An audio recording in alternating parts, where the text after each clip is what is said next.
makes American great again စစ်ဆိုတာမဖြစ်တာအကောင်းဆုံးပဲပြည်သူ့ဘက်ကဆိုတာလေကောင်းမှုပြန်လဲဖြည့်ရှင်းတဲ့နီလာနဲ့သွားတာညှိနှိုင်းဖြည့်ရှင်းတဲ့နီလာသွားတာအကောင်းဆုံးပဲကျွန်တော်မြင်တာနည်းနည်းဟိုယူသွားလာမသိပါဘူးဒေါ်လာမိဘပြည်သူများအားလုံးမင်္ဂလာပါခင်ဗျာကျွန်တော်ရဲ့ channel ကိုကြည့်ရှုအားပေးနေကြတဲ့ဒေါ်လာမိဘပြည်သူများအားလုံးတနေ့တာလုံးမှာကိုယ်စိတ်နှဖျားကျမ်းမာရှင်လန်းချမ်းမြေ့နိုင်ကြပါစေခင်ဗျာဟုတ်ကဲ့ပါခင်ဗျာကျွန်တော်ရဲ့ YouTube channel ကနေတင်ဆက်ပေးနေတဲ့ဒီနေ့ဘာပြောမလဲအစီအစဉ်ကနေပြန်လည်ကြိုဆိုလိုက်ပါရခင်ဗျာကျွန်တော်ရဲ့ YouTube channel ကနေတင်ဆက်ပေးနေတဲ့ဒီနေ့ဘာပြောမလဲအစီအစဉ်မှာကျွန်တော်တော်လန်မိဘပြည်သူများကိုတင်ဆက်ပေးခြင်းတဲ့အကြောင်းအရာကတော့ကျွန်တော်တို့အကြမ်းဖက်အာဏာသိမ်းစစ်ရှုံးကောင်စီတက်ရဲ့အကြမ်းဖက်ခေါင်းဆောင်ဖြစ်တဲ့မင်းအောင်လှိုင်မေလို့မင်းအောင်လှိုင်က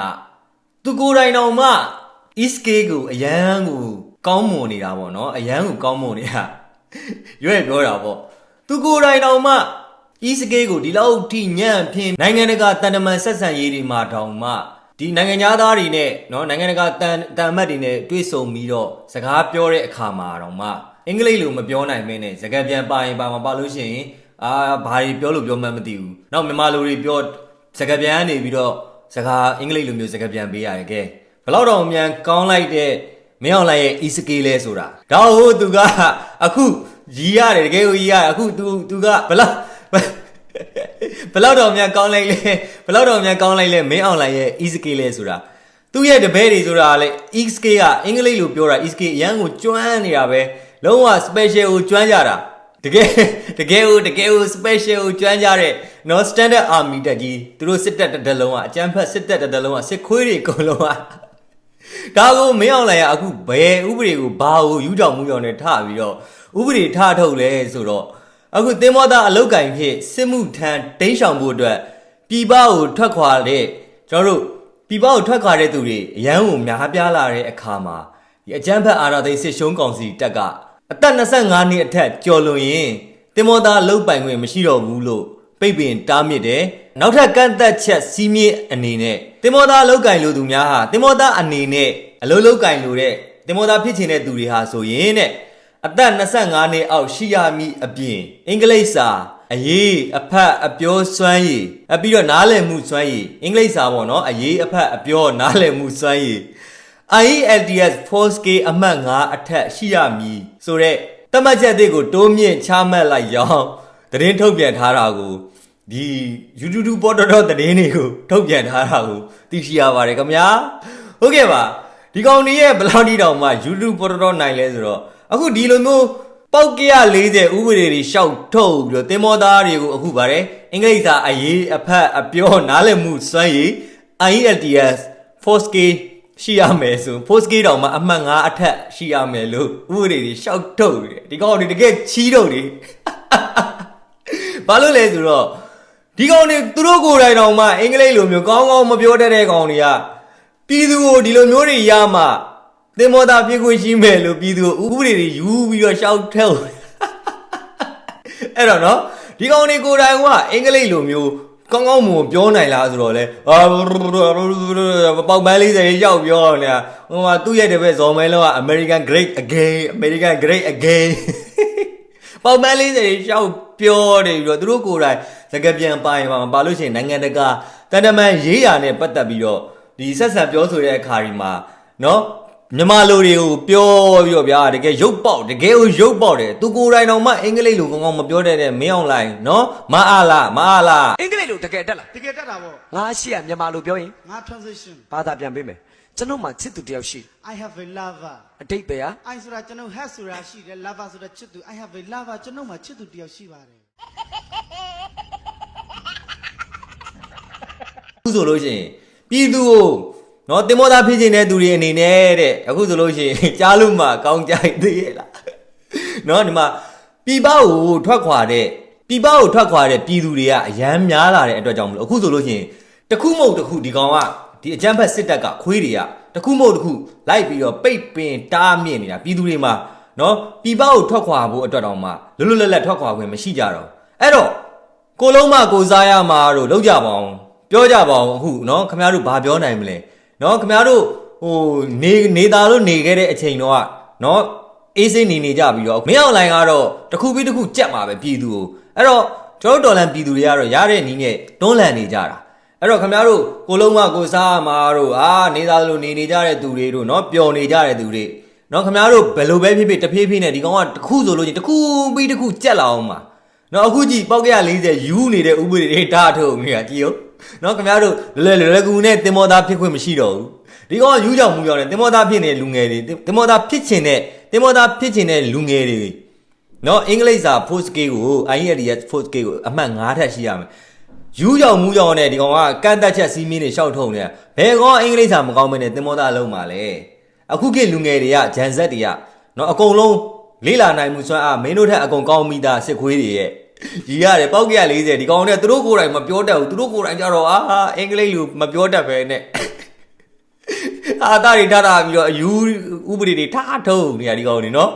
်အဲ့တော့ဒီအခုဒါကကျွန်တော်ကဟာသားအနေနဲ့ပြောနေပြီမဲ့တကယ်တမ်းကျတော့ပြည်တွင်းမှာတကယ်တစ်ခုပြီးတစ်ခုကိုကြက်အောင်ပါအခုလိုမျိုးဥပဒေတွေပေါက်ပန်း40ယူနေတဲ့ဥပဒေတွေမဟုတ်ဒီကောင်ကပြည်သူကိုတခုမဟုတ်ကျွန်တော်တို့တော်လိုင်းရေးတပ်ဖွဲ့တွေအခုဆိုလို့ရှိရင်နာမည်စိုးမှုတွေနော်စကန်သိမ်းမှုတွေတိုက်ရင်တစ်ခုတွေဆိုလို့ရှိရင်နော်စစ်ဌာနချုပ်တွေဆိုလို့ရှိရင်တခုပြီးတစ်ခုသိမ်းဒီကောင်တွေရဲ့ခွေးတွေရဲ့လေနေဆိုလို့ရှိရင်လည်းပြစ်ချအဲ့လိုမျိုးလုံနိုင်နေတဲ့အချိန်တွေမှာဒီကောင်တွေကတခုပြီးတခုကျွန်တော်တို့တော်လိုင်းရေးတပ်တွေကိုတော်လိုင်းရေးပြည်သူ့ကာကွယ်ရေးအဖွဲ့တွေကိုတိုက်ခိုက်မှုရောစိတ်ဓာတ်စွမ်းအားတွေရောကျွန်တော်တို့တော်လန်ပြည်သူတွေရဲ့စိတ်ဓာတ်တွေရောကျွန်တော်တို့တော်လန်ပြည်သူတွေရဲ့ရဲရင်ထက်သန်တဲ့တော်လန်လိုစိတ်တွေကိုရောဒီကောင်တွေကတားမြစီမရဖြစ်တော့ပြည်တွင်းမှာရှိတဲ့ပြည်သူတွေကိုအကုန်ဖိနှိပ်ချုပ်ချယ်ကန့်တက်ပြီးတော့အကုန်လုံးအောင်ပါအဲ့တော့ဘောဘဲမှာအမှန်တရားဘက်ကပဲရက်တီပြည်တွင်းမှာလည်းကျွန်တော်တို့အမှန်တရားဘက်ကရက်တီနေကြတယ်ပြည်သူအများကြီးရှိတယ်ဒီစစ်ခွေးတွေကဖိနှိပ်ချုပ်ချယ်နေလို့သာကျွန်တော်တို့ပြည်သူတွေကငြိမ်စိမ့်လေးနဲ့နေကြရတာเนาะအဲ့တော့ဒါပေမဲ့ကျွန်တော်တို့ငြိမ်နေကြတဲ့ပြည်သူတွေအနေနဲ့လည်းခင်မကောင်းလို့ယူကျင်အောင်ဆောင်နေကြတာခင်ကောင်းလို့ဒီကောင်တွေကိုတွေ့မှာကျွန်တော်တို့ကမျိုးသိန်းတိုက်ပွဲတွေဆင်နွှဲနိုင်တဲ့အချိန်ကြလို့ရှိရင်ဒီကောင်တွေကိုတွေ့မှာအဲ့တော့အခုအချိန်နေထားမှာတော့ကျွန်တော်တို့တော်လှန်ရေးတပ်ဖွဲ့တွေနဲ့ပြည်သူ့ကာကွယ်ရေးအဖွဲ့တွေကလည်းစ조사နေရသေးတာဖြစ်တဲ့အတွက်ကြောင့်မလို့မျိုးပြနဲ့အနီးဆုံးရှိကိုကျွန်တော်တို့ကအရောက်လန်းနိုင်အောင်လုပ်နေကြတာဆိုပေမဲ့ပြည်သူကအနှဲနဲ့များတော့အခုချိန်မှာအခက်ခဲအကျက်တဲနဲ့ကြုံမှာပဲဒီစစ်ခွေးတွေရဲ့ဖိနှိပ်ချုပ်ချယ်မှုတွေအောက်ကနေပြီးတော့အဲ့တော့ပြည်တွင်းမှာရှိနေတဲ့ပြည်သူတွေအနေနဲ့ဘောဘဲမှာအမှန်တရားဘက်ကပဲရက်တီအခုလိုမျိုးပေါက်ပန်း40ဥပဒေထုတ်တဲ့ဟာတွေနဲ့ကြုံရအောင်မှာပဲနောက်ထပ်တစ်ခုပြီးတစ်ခုဒီကောင်တွေကဒီဘက်အမှန်တရားဘက်ကရက်တီခဲ့ကြတဲ့ပြည်သူတွေနဲ့နော်အမှန်တရားဘက်ကရဲဝံ့စွာရက်တီခဲ့ကြတဲ့အထဲမှာအများကြီးရှိတဲ့စီရီယန်ပြည်သူတွေနော်အတတ်ပညာရှင်တွေအမှုပညာရှင်တွေအသိပညာရှင်တွေလူငယ်တွေအများကြီးရှိတော့ဒီကောင်တွေကဘာတစ်ခုမှရှင်းလို့မရတော့တစ်ခုပြီးတစ်ခုပြည်တွင်းကိုဒုက္ခပေးဦးမှာအဲ့တော့ပြည်သူတွေအနေနဲ့ဒီလိုဒုက္ခတွေကနေပြီးတော့မှလွတ်မြောက်ခြင်းနဲ့ဆိုရင်ကျွန်တော်တို့တွေဒီထက်မှကပို့ပြီးစူးစမ်းမှရမယ်ဆရာနာရှင်နဲ့ပတ်သက်ခဲ့သမျှဆရာနာရှင်နဲ့ပတ်သက်သမျှထောက်တိုင်မှန်သမျှအကုန်လုံးဖြိုချဖျက်ဆီးပြီးတော့ဒီကောင်တွေအခုလိုမျိုးပေါက်ပန်း40ရှောက်ပြီးတော့ထုတ်နေတာကြည့်နော်အယူဥပဒေတွေရှောက်ထုတ်နေတာဒီကောင်တွေသူတို့ကိုယ်တိုင်ကြတော့အင်္ဂလိပ်လိုကောင်းကောင်းမပြောတတ်ဘူးအခုပြည်သူကိုကြတော့ဖိနှိပ်ချုပ်ချယ်မှုအနေနဲ့တင်မောသားဖြစ်ချင်တယ်အသက်25နှစ်ကျော်လို့ရှိရင်တင်မောသားလုပ်လို့မရတော့ဘူးတဲ့နော်နောက်အခုအင်္ဂလိပ်စာစကေးဆိုလို့ရှိရင်တဲ့ IELTS 4K ကိုမှအဆင့်9ထပ်ကျော်ရမယ်ပေါင်ပန်း40ဥပဒေတွေရှောက်ထုတ်နော်ကျွန်တော်နိုင်ငံအတွင်းမှာလည်းလူငယ်တွေလည်းမရှိတော့ဘူးအသိပညာရှင်တွေလည်းမရှိတော့ဘူးအတတ်ပညာရှင်တွေလည်းမရှိတော့ဘူးနိုင်ငံထဲမှာကြံနေခဲ့တဲ့သူတွေကဘဲမှသွားလို့မရလို့စိတ်ဆင်းရဲစွာနဲ့ကြံနေခဲ့ရတယ်ကျွန်တော်တို့အမှန်တရားဘက်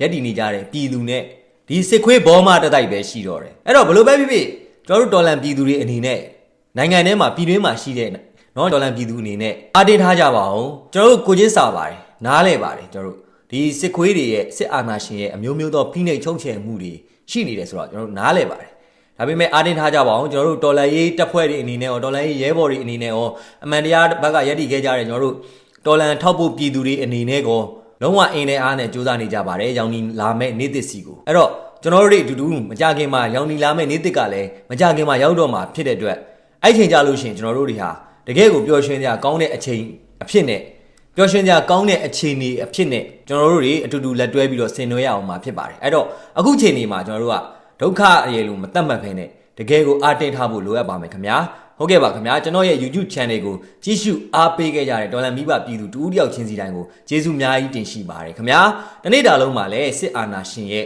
ဘေးဒုက္ခပေးမှုရန်အပေါင်းကနေပြီးတော့မှ ကင်းဝေးနိုင်ကြပါစေခင်ဗျာဟုတ်ကဲ့ပါကျွန်တော်ရဲ့ YouTube channel ကနေပြီးတော့မှအခုလိုမျိုးပုံမှန်တင်ဆက်နေကြဖြစ်တဲ့ဒီနေ့ဗာပြောမလဲဆိုတဲ့အစီအစဉ်လေးတွေနဲ့ကျွန်တော်တော်လိုင်းရေးရဲဘော်တွေနဲ့အတူတူပြောတဲ့စကားဝိုင်းလေးတွေတော်လိုင်းရေးသတင်းလေးတွေကျွန်တော်တော်လိုင်းရေးနဲ့ပတ်သက်တဲ့သချင်းလေးတွေကိုတင်ဆက်ပေးမှာဖြစ်လို့ကျွန်တော်ရဲ့ YouTube channel ကိုလည်း like and subscribe လုပ်ပေးထားကြပါအောင်ခင်ဗျာဟုတ်ကဲ့ပါကြည့်ရှုအားပေးခဲ့ကြတဲ့တော်လန်ပြည်သူတူတူရောက်ချင်းစီတိုင်းကိုလည်းကျေးဇူးအများကြီးတင်ရှိပါတယ်ခင်ဗျာ